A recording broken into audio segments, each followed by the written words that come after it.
observa bem a situação, olha como é que são as coisas. Aí, morreu a Sandra. Ah, vamos ver lá a Sandra e tudo tal. Pastor Carlos, aparece aqui para fazer a cerimônia, não sei o que, não sei o que. Ele não pode chegar assim, vou lá. Ele vai ter que pedir autorização. Se o comandante dele falar assim, não vai, não vai. Acabou. Aí a igreja faz o quê? Pastor, por amor às ovelhas, abre mão. Está entendendo? Sai do exército, larga a aeronáutica, sai da Polícia Federal, ame suas ovelhas e tudo. Aí ele faz. Então, chega lá na frente, a geração nova. E entende? Aí o que acontece? Mas aí eu penso que é simples. Era só o amo o teu próximo como a ti mesmo. Pastor, o que acontece? A gente, vamos fazer um cronograma. Ó, esse mês começa, a gente dá tanto, mês que vem vai diminuindo tanto, ano que vem vai diminuindo tanto, e aí a gente vai tentar ver alguma possibilidade de algum tipo de renda extra que o senhor possa fazer, ajudar numa questão de uma formação continuada, alguma coisa do tipo, para quê? Ficar leve para a igreja e sem onerar para o pastor. Entende? Mas é difícil. Claro que é difícil, porque aquele caso, gente, se fosse uma coisa fácil, a própria igreja se resguardaria de exigir. Como é que a gente vai pedir o camarada a tempo integral se o cara tem 30 e poucos anos de idade? Esse cara ele ainda está construindo patrimônio, ele ainda está construindo a vida dele. Se a gente vai exigir tempo integral, a gente tem que ter, desculpa o termo que eu vou usar, a gente tem que ter bala na agulha para o combate. Agora, se a gente não tem, uma coisa é o pastor que já não quer trabalhar fora e ele que está no ouvido do pessoal da igreja. Aí é uma situação. Mas tem documento. Tá dando para entender? Aí ele tá, não, irmãos, não dá, eu tenho que ficar só na igreja. Aí é uma situação. Agora, se é a liderança que fica, aí, por exemplo, o pastor de repente está tentando ver um outro emprego. Ah, pastor, mas o senhor vai arrumar emprego? Vai, mas que horário? E não sei o que, não sei o que lá. Se a gente precisar do pastor de manhã, se precisar de tarde. Então, esse tipo de situação, assim, eu entendo que uma comissão precisa pensar nisso tudo e conversar isso com a própria igreja. E de preferência, como disse o Fernando, registrar. Isso. Porque qual é a minha registrar. pastor? Como o senhor mesmo falou. Aí vem um membro desavisado, né? Porque faz essa questão muito... Meu pastor ganha bem. Muito pequenininha, né? Ah, aquela roupa daquela pastora, meu dízimo, mas, ou seja, a gente não faz isso, né? A pessoa mais madura não faz isso. Mas nós entendemos que a igreja, ela é movida por dízimo, porque nós não temos uma ajuda. Isso a gente entende. Na época de crise, a primeira coisa que a pessoa para de fazer é dizimar. Então o senhor tem, por exemplo, eu sou esposo do pastor, aí nós temos 400 pessoas na igreja. Show, tá bombando o dízimo, meu salário está de boa, a igreja está de boa, daqui a pouco começa a diminuir por causa da crise. Começa a diminuir de 400, eu só tenho 100 pessoas dizimistas. Como é que eu faço com essa receita? Eu continuo ganhando o valor integral do meu salário e o problema é da igreja se manter, eu não tenho nada com isso, eu quero meu dinheiro, ou eu tento, até que a igreja venha se recuperar, tomar água com açúcar, sim, né? Comer arroz com ovo uma vez por dia. Porque eu também entendo, pastor, que tem pessoas que têm condições, eu falo de dízimo, que pelo dizer, com os meus esposos eu não trabalho, então meu esposo é dizimista. Então assim, mas tem pessoas que a primeira coisa que faz é realmente tirar o dízimo. Que ele tem que tirar. Senhor, eu não vou dizer nada porque tu conhece essas coisas. Nós estamos vivendo o tempo da graça. Sim. E agora tem uma pregação que não é obrigatório, né? Você é voluntário, mas a gente sabe disso tudo. Mas, assim, até porque de acordo com a lei é voluntário mesmo. Sim, mas nós você não pode coagir ninguém a ser dizimista. Mas nós entendemos, né, pastor, que Deus não precisa do nosso dinheiro, mas nós precisamos de papel higiênico, de um copo, da luz, da cadeira, no ar-condicionado. E é todo o dízimo que movimenta isso. Claro. Agora sim. Ou seja, eu estou bebendo a água gelada que meus irmãos estão contribuindo e eu não. De 400 Tem gente que membros, faz eu tenho isso. hoje 100 membros, pastor. E ainda reclama do bebedouro, mas vai, continua. Não é uma postura. Eu entendo que assim, vou pegar pelo menos. Vou pegar o meu raciocínio, né? Eu entendo o seguinte, né? Experiência particular minha. Quando eu fui assumir a minha igreja, os líderes que estavam lá queriam oferecer um apartamento para eu morar, né? Custeado pela igreja, além da renda que eu tinha. Eu preferi não aceitar. Agora, com o problema que a gente está passando, o que eu ganho já fica difícil para a igreja. Mas o apartamento... Só que eu não tenho uma outra fonte de renda e eu estou há 10 anos fora do mercado de trabalho. Entende? Então, quando eu tentei entrar no mercado, fazer concurso, aí os líderes, né? Não, pastor, não sei o que lá. Líderes esses que hoje não estão mais lá na igreja, né? Como você disse. E aí, digamos, diante de uma situação dessa, eu não tenho nem como ter um orgulho de falar assim, irmãos, não vou ficar com dinheiro, porque eu preciso, Sim. né? Sim. Aí, diante de uma situação... Agora, pergunto, se eu estivesse em 2008, esse aluguel já estava na casa de mais ou menos uns 400 a 500 reais, 2008. Imagina hoje. Entende? Era um apartamento, gente, era uma graça. 3 quartos, tinha piscina, era um negócio de louco. Só que como é que ia ficar a minha vida? Como é que eu ia pagar isso agora? Meu filho, porque na época eu pensava que eu não queria ter filho. Meu filho nasceu. Como é que eu ia pagar? Como é que eu ia viver? Aí como é que eu ia arrumar um outro lugar para ir? Então olha a série de coisas que às vezes, por exemplo, isso porque eu recusei o apartamento alugado.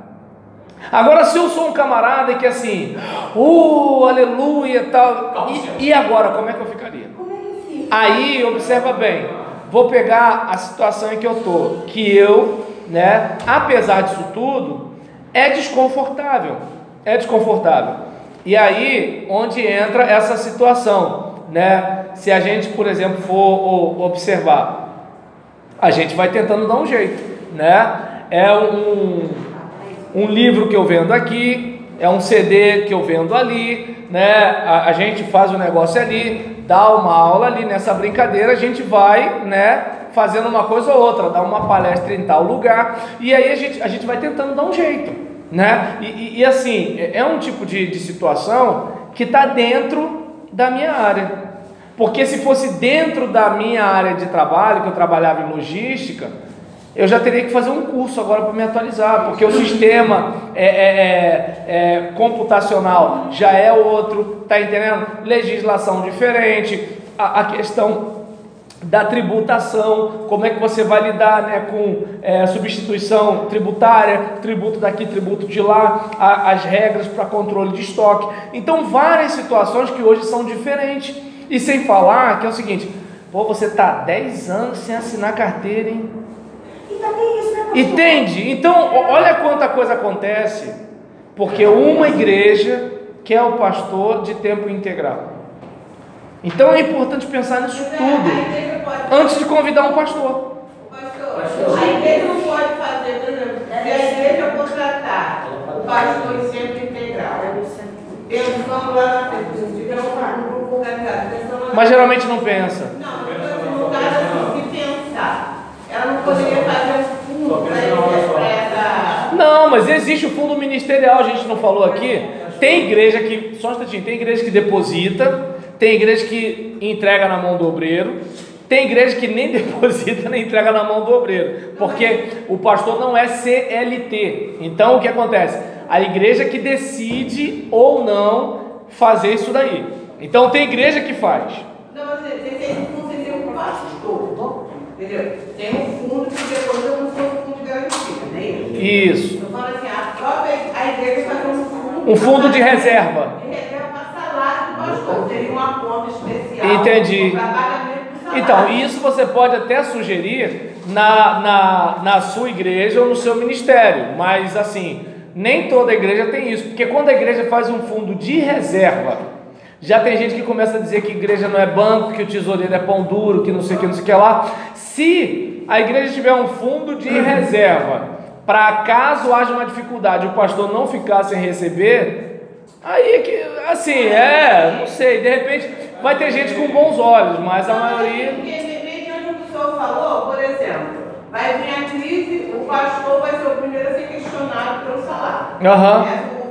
Na igreja. Porque vão dizer, mas ele não tem amor à igreja, né? Assim, ó, pastor, o meu salário vai ser pago agora por esse fundo para não sacrificar a igreja. Então, mas aí é questão de convencimento. É como você vai conversar, né, sobre a possibilidade de um fundo desse. Deu para entender? Fala, Jefferson, antes da gente interromper para o intervalo. Dentro do que a Lagé falou ali, estava muito atento à ideia dela. O pastor da igreja, a liderança da igreja, pode compartilhar a crise com a membresia? Eu acho que Ou isso é angélico? Eu acho que bem, o meu, pastor, posso falar? Eu acho que o nosso, por exemplo, lá eram 68 dizimistas. Quando chega no 13º, a tendência é dobrar, né? Então, para 47. Por causa das prestações de final de ano, as compras. Não, mas só que o empréstimo que nós fizemos, nós tínhamos que pagar. Cadê? Se eu pagar baixinho por mês, aí o pastor usa esse sabedoria, ele sabe quem é o braço dele. Isso, vamos lá. Falei, pastor, vou falar para vocês aqui. O senhor não pode falar isso para a igreja, porque senão eles, vão fazer braço bom e ninguém vai pagar mais nada. Deixa comigo, Fernando. Aí, quitão lá. Ainda falta tantas prestações, já tinha sido pago tudo. Ainda falta tantas prestações.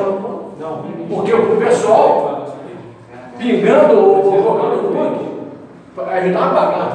Porque lá atrás todo mundo concordou e pediu empréstimo. E foi feito empréstimo de 100 mil reais. 100 mil. O pastor vendeu um grande imóvel para uma pessoa e a pessoa, pastor, não estou necessitando desse dinheiro.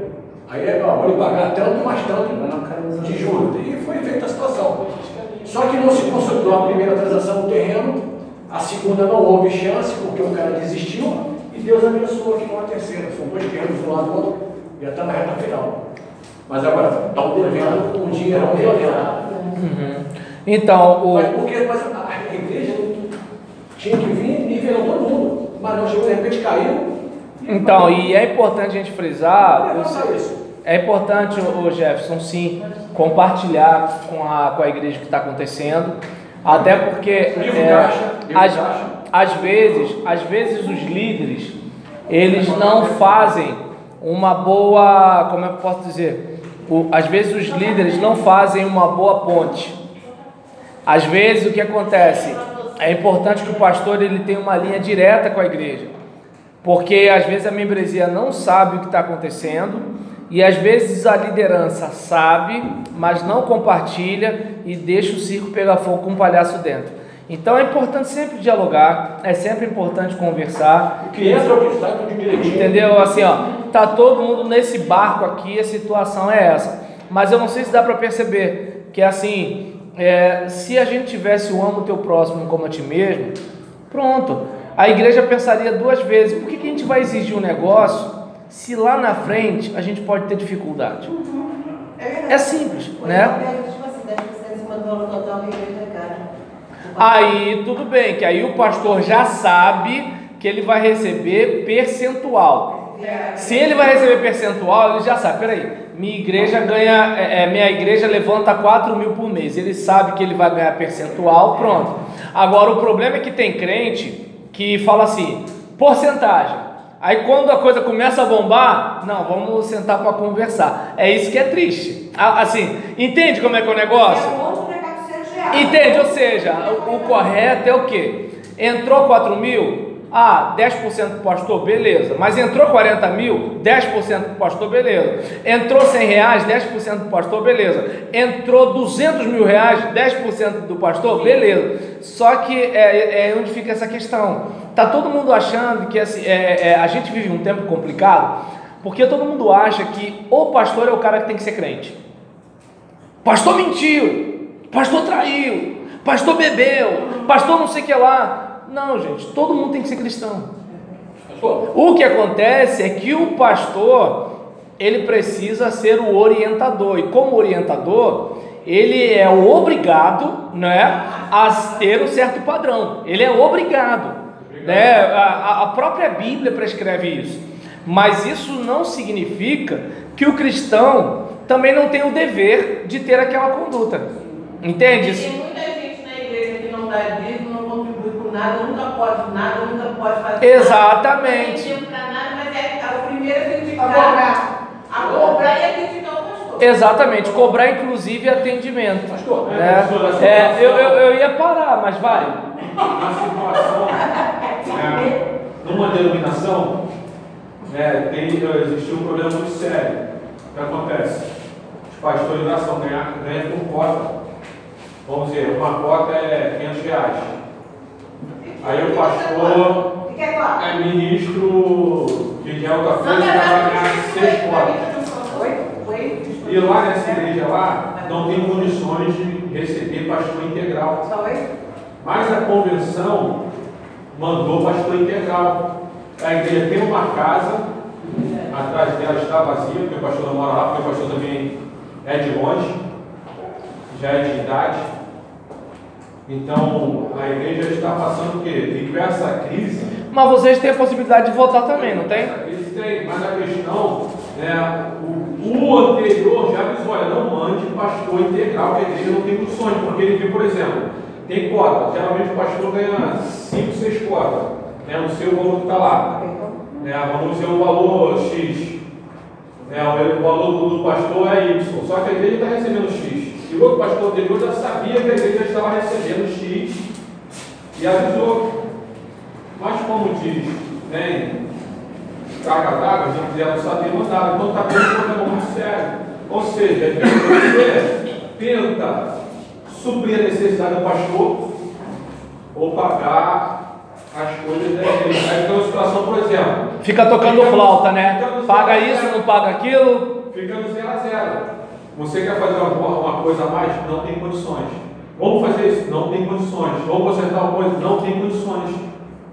E a cobrança recai em cima do pastor que está agora e também recai em cima da igreja, porque é uma cobrança. Como a gente sabe que o dízimo é voluntário, mas infelizmente o pastor tem que bater em cima dessa tecla. Infelizmente ele sabe que não, justamente. Mas tem que bater em cima dessa tecla. Só que é uma situação que às vezes fica uma coisa bem chata. Porque os superiores também estão cobrando dele. Gente, deixa o pastor lanchar. Eles estão cobrando dele.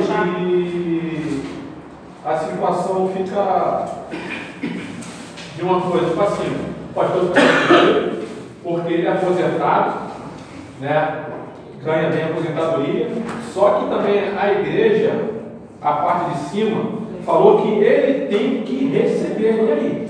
Então, no caso, então, no caso de uma denominação episcopal, assim, a igreja nem tudo ela pode fazer democraticamente, mas ela pode pelo menos no aspecto democrático conversar a respeito de ter alguém representando a realidade, assim, olha, está acontecendo isso e a gente já está chegando ao caminho de ficar insustentável, e assim, tudo bem, quem decide é o episcopado, mas vai chegar uma hora, pelo menos que fique muito claro que não é por falta de aviso, e ponto, porque assim, a gente falou muito de um contexto congregacional, que assim, eu entendo que é um pouco mais fácil, porque é aquela comunidade ali. Só que geralmente a igreja, quando convida um pastor, ela não está pensando no pastor, ela está pensando na igreja. Geralmente é assim, E aí, às vezes, no caso, quando é um governo episcopal, às vezes a liderança está encaminhando um colega, de repente para fortalecer o colega, para ajudar o colega. Essas coisas podem acontecer, infelizmente pode acontecer coisas desse tipo, e às vezes o próprio pastor, ele pode, conversar internamente com a igreja, porque ele não vai ficar batendo de frente com o episcopado, mas ele pode conversar com a igreja o seguinte: olha, gente, A situação é essa e essa e essa, porque se ele já sabia, entende? O que a gente está conversando aqui é quando o pastor não sabe, não sabia. Então, se o pastor não sabia, então o pastor, coitado, ficou numa situação difícil, né? Aí, assim, eu não sei se dá para perceber, né, que a gente, eu estou tentando lembrar como é que a gente entrou nisso. Porque a gente tinha falado sobre isso, eu estou querendo só lembrar como a gente chegou aqui, né? A gente estava falando de normas cogentes e normas dispositivas, né? Então, porque assim, tem coisa, né, que a norma impositiva, a norma impositiva é aquela que tem a ver com o aspecto público, né? E aquela dispositiva é aquela que tem a ver com a estrutura da comunidade. Então, beleza, minha gente, que a gente pare para pensar